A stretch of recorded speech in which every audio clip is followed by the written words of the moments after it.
धन्यवाद।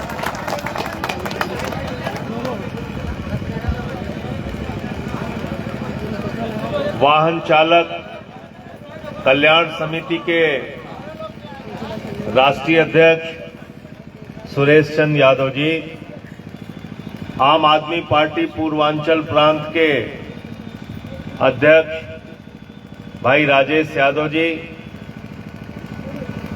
हमेशा ऑटो वालों की लड़ाई मजबूती से लड़ने वाले कृपाशंकर पाठक जी, साथियों और दोस्तों, मैं सबसे पहले तो आप सबका हृदय से आभारी हूं कि आपने मुझे यहां पर बुलाया और इस तरह से आपने सम्मान दिया। मैं आपका हृदय से अभिनंदन करता हूं, आप सबका आभार व्यक्त करता हूं।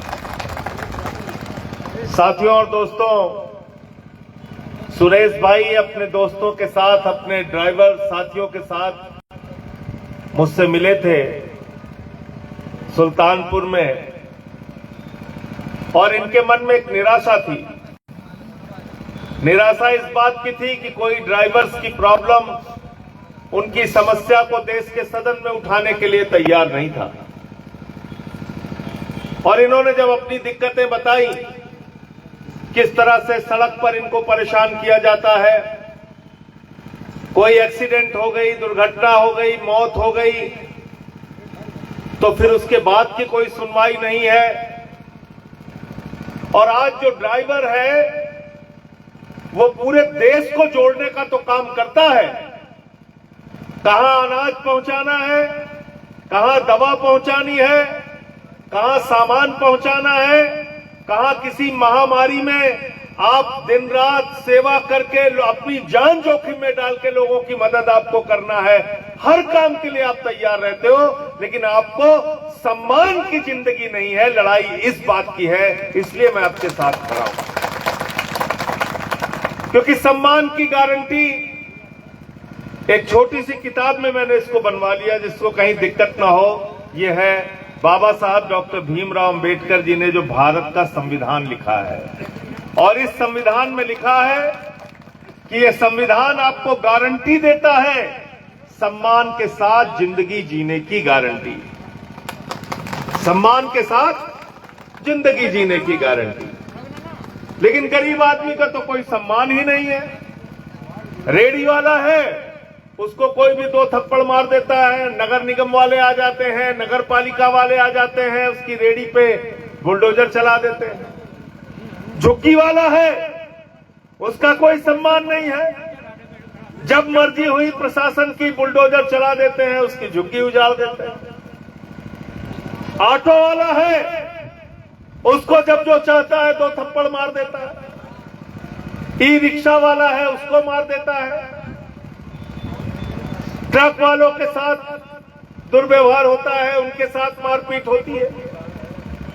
मेरा यह कहना है कि इंसान को इंसान समझा जाएगा कि नहीं समझा जाएगा। हमारे उत्तर प्रदेश में योगी जी की सरकार है। अब उनका नाम क्या लोगों ने रख दिया है? उनका नाम प्यार से लोग कहते हैं बुलडोजर बाबा। बुलडोजर बाबा, हमने हर तरह का बाबा सुना, लेकिन एक बुलडोजर बाबा कहते हैं, बुलडोजर बाबा, और लोग बड़े खुश होते हैं। देखो, मुसलमान के घर पे बुलडोजर चलवा दिया बाबा जी ने। लड्डू बांटो, खुश हो जाओ। लेकिन याद रखना, पूरी जिम्मेदारी से मैं इस बात को कह रहा हूं, अगर आप पूरे उत्तर प्रदेश का आंकड़ा निकालेंगे, 90% हिंदुओं के घर पे बुलडोजर चलाया गया है उत्तर प्रदेश के अंदर। और इसलिए बुलडोजर की राजनीति के खिलाफ भी आपको बोलना चाहिए। कहीं भी अन्याय हो बोलना चाहिए। अपने दायरे को ड्राइवर के सम्मान और अपमान तक सीमित मत रखिए। जहां कहीं भी अपमान हो, जहां कहीं भी आपको लगता है जुल्म हो रहा है, जाति हो रही है, किसी का अपमान हो रहा है, उसके साथ कंधे से कंधा मिलाकर खड़े हो जाइए। आपका ये संगठन लाखों की संख्या में पहुंच जाएगा। आपकी आवाज हर कोई उठाने के लिए मजबूर हो जाएगा। इसलिए इसमें ट्रक ड्राइवर जुड़े हैं, मुझे खुशी है कि पाठक जी ऑटो वालों की लड़ाई लड़ते हैं, वो भी जुड़े हैं। मैं तो कह रहा हूं सबको जोड़िए इसमें, रिक्शे वाले को भी जोड़िए, ई रिक्शे वाले को भी जोड़िए, ओला उबर वालों की भी जोड़िए। हमारे पास लखनऊ में आए थे तमाम लोग, मैं आपको उनका संपर्क का नंबर दे दूंगा, उनसे भी आप बातचीत कीजिए, उनको भी जोड़िए, अपनी संख्या को आप बढ़ाइए। एक बात याद रखिएगा, राजनीति में सत्ता में कोई भी बैठा हो, डॉक्टर लोहिया ने एक बात कही थी, हिंदुस्तान के प्रख्यात समाजवादी चिंतक डॉक्टर राम मनोहर लोहिया का वाक्य है कि अगर सड़क खामोश हो गई तो संसद आवारा हो जाएगी। इस देश की संसद को अगर आवारा होने से बचाना है तो सड़क को जिंदा रखना पड़ेगा। और मुझे खुशी है कि आज आपने यहां पे शुरुआत की है, लेकिन इसको अंत मत मानिएगा। ऐसी रैलियां, ऐसी सभाएं, ऐसे आयोजन हर जिले के अंदर करिए उत्तर प्रदेश में। और बिल्कुल ठीक कहा राजेश यादव जी ने, एक तारीख तय कीजिए लखनऊ में घेराव का, और पूरे उत्तर प्रदेश से हजारों ड्राइवर्स वहां पे पहुंचेंगे। आपके साथ कंधे से कंधा मिलाकर मैं आपके साथ खड़ा रहूंगा, आपको यकीन दिलाना चाहता हूं।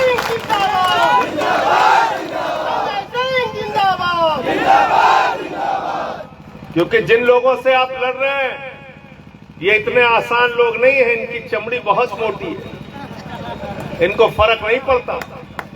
आप चिल्लाते रहिए, रोते रहिए, विलखते रहिए, कोई फर्क नहीं पड़ता।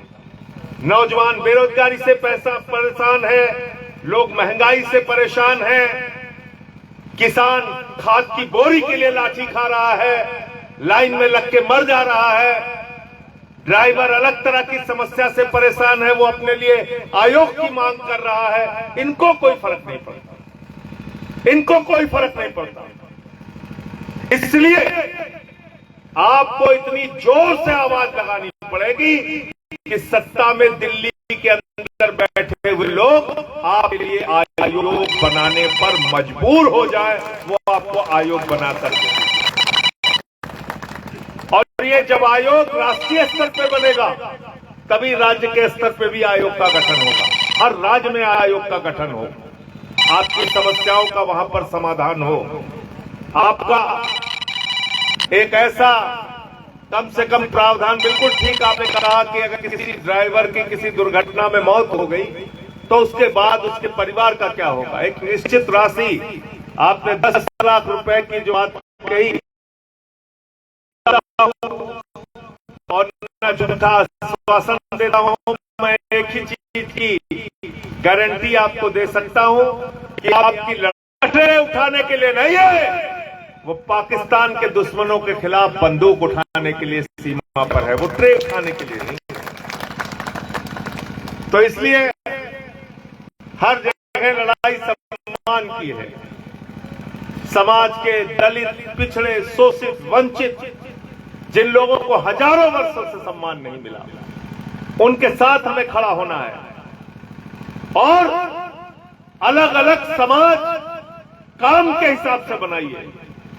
मैं तो कह रहा हूं, जिस दिन किसान एक समाज बन जाएगा, जिस दिन ड्राइवर एक समाज बन जाएगा, जिस दिन नौजवान एक समाज बन जाएगा, जिस दिन बुजुर्ग एक समाज बन जाएगा, उस दिन हिंदुस्तान पूरा मिलकर एक समाज बनेगा। कोई हिंदू मुसलमान करने वालों को यहां पर राजनीति करने की इजाजत नहीं होगी। लेकिन आज की तारीख में तो सारा कुछ आपका पीछे धकेल दिया जाता है, एक नशा सुंघा दिया गया आपको। आप कहिए नौकरी दे दो, कहते हैं हिंदू मुसलमान, कहते हैं महंगाई, कहते हैं हिंदू मुसलमान। आप कुछ भी कहिए, हर समस्या का एक ही समाधान, हिंदू मुसलमान। हर समस्या का एक समाधान, हिंदू मुसलमान।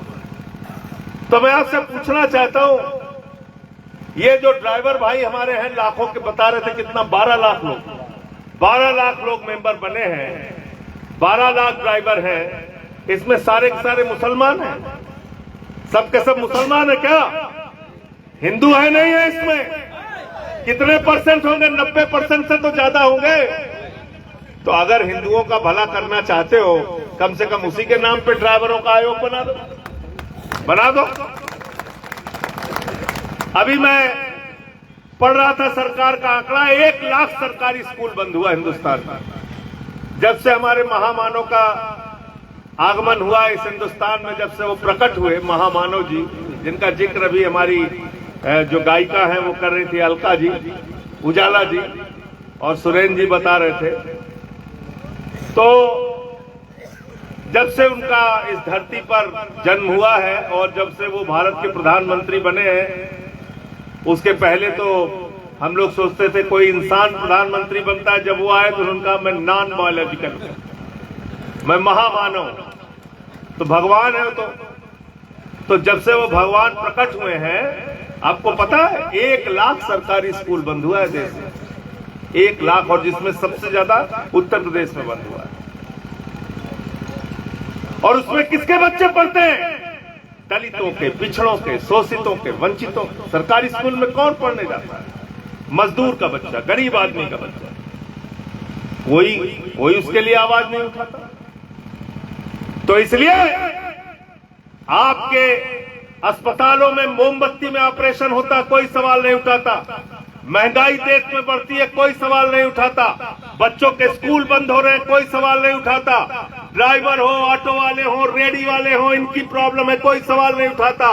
और जो लोग ये नारा लगाते हैं, जिस हिंदू का खून न खौला खून नहीं वो पानी है, मैं उन सब से कहना चाहता हूं, मेरा भी खून बहुत खौलता है। जिस आरएसएस, विश्व हिंदू परिषद और बजरंग दल वालों के अंदर हिम्मत है, आओ हमारे साथ मिलके। बच्चों के स्कूल जब बंद होते हैं, तुम्हारा भी खून खोलना चाहिए, हमारा भी खून खोलना चाहिए। चलो मिलकर लड़ते हैं योगी बाबा से और मोदी जी से।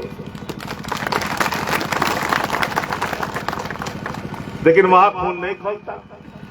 किसके ऊपर खोलता है? कैन का नाम, कैन रहमान, कैन तो थप्पड़ मारो। मुसलमान के लिए बस खून खोलता है, उससे झगड़ा करना है, उससे लड़ाई करनी है। कहीं किसी दलित को पा जाएंगे, उससे लड़ाई लड़ना है, उससे झगड़ा करना है। अभी देखा ना, पासी समाज के एक बुजुर्ग को काकोरी में मंदिर की सीढ़ियों पे पेशाब चकवाया गया। यह हिंदुस्तान है 80 साल के बाद का। हिंदुस्तान है आजादी के 80 साल के बाद का। एक बुजुर्ग आदमी को आप मंदिर की सीढ़ी पे पेशाब चकवा रहे हैं। सीआरपीएफ का एक जवान दलित समाज से, उसको बुलंदशहर में गोली पे नहीं चढ़ने दिया गया। एक कथावाचक की चोटी काट ली गई। ये देश हम बनाना चाहते हैं, ऐसा हिंदुस्तान हम बनाना चाहते हैं। इसलिए नफरत की राजनीति हिंदुस्तान की सबसे बड़ी बर्बादी का कारण है। नफरत को भी मिटाना होगा। अपने ड्राइवर भाइयों से भी मैं कहना चाहता हूं, आप पूरे देश में जाते हो, पूरे देश के अलग अलग कोने में जाते हो, अपनी गाड़ियों से कम प्यार का, मोहब्बत का, भाईचारे का प्रचार करो। चाहे एक बैनर लगा के जाना पड़े, बना के जाओ। लोगों को जोड़ने का काम करो, देश को जोड़ने का काम करो। अरे आपने तो कोरोना की महामारी में भी काम किया नहीं किया? बताओ, किया नहीं किया? उसमें भी जान गई ड्राइवरों की। कौन लोग जाते थे सामान पहुंचाने के लिए, एक जिले से दूसरे जिले, एक प्रांत से दूसरे प्रांत, अनाज पहुंचाने जाते थे, आटा दाल चावल पहुंचाने जाते थे। कौन जाता था? यही हमारे ड्राइवर भाई जाते थे। मरीजों को पहुंचाने का काम किया। जो हमारे एम्बुलेंस के ड्राइवर थे, उसमें से भी कई लोगों की जान गई। कौन सुनने वाला है? ट्रक वाले गए, बहुत सारे लोग, उनकी जान गई, कोई पूछने वाला नहीं। इसलिए अपने मुद्दों पर इकट्ठा होइए। ये नफरती चिंटुओं से सावधान हो जाइए। इनका नाम मैंने रख दिया है ममीरे का सुरमा। देखे आज ना सब जगह उमा क्या लिखा रहता है? नक्कालों से, नक्कालों से। तो इनसे सावधान रहिए। ये ऐसे लोग हैं, आपके समाज को सिर्फ और सिर्फ दूषित करने का काम करेंगे, प्रदूषित करने का काम करेंगे। का नाम है सम्मान के साथ जिंदगी जीने की, सम्मान के साथ जिंदगी जीने की। और इसलिए मैं भाई सुरेश जी के साथ, आप सबके साथ हर लड़ाई कंधे से कंधा मिलाकर साथ रहूंगा। अपने संगठन को आप मजबूत कीजिए। कह रहे 15 मार्च को शायद कोई आंदोलन सिंगू बॉर्डर पे रखा जाएगा। अगर उसमें मुझे सूचना मिली पूर्व निर्धारित कोई कार्यक्रम हमारा नहीं होगा तो 15 मार्च को आपके साथ सड़क के आंदोलन में भी शामिल रहूंगा। बहुत बहुत शुक्रिया, बहुत बहुत धन्यवाद। अच्छा, एक चलिए वो अपनी तारीफ करने वाली बात हो जाएगी। आप इसको बोलो, मैं बोलना चाहिए। साथियों, मैं आप सबको बता दूं किसी तरह से हमारे पंजाब के अंदर 2 ड्राइवर भाइयों को इतना टॉर्चर किया गया कि मजबूरी में वो दोनों ड्राइवर भाई जहर खा के मर गए। गलत चोरी का इल्जाम लगा दिया गया और माननीय सांसद जी की पार्टी की सरकार सत्ता में बैठी थी उस समय। मैं माननीय सांसद जी से याचना किया, मैसेज लिखा कि सर हमारे ड्राइवर भाई को न्याय दिला दीजिए। इतनी बड़ी सोच मैं नहीं सोच सकता था कि जितना मुझे उम्मीद भी नहीं थी कि दोनों ड्राइवर के परिवारों को 54 लाख रुपए की आर्थिक सहायता मिली और प्लस एक सरकारी नौकरी दिलवाने का माननीय सांसद जी ने काम किया था। इसलिए उस दिन से मैं इनके लिए फैन बन गया कि मैं आपके लिए पूरी जिंदगी लड़ता रहूंगा, सिर्फ आप मेरे लिए लड़ते रहिए। इसीलिए मैं आपके आजमगढ़ की धरती में स्वागत करने के लिए कार्यक्रम किया था।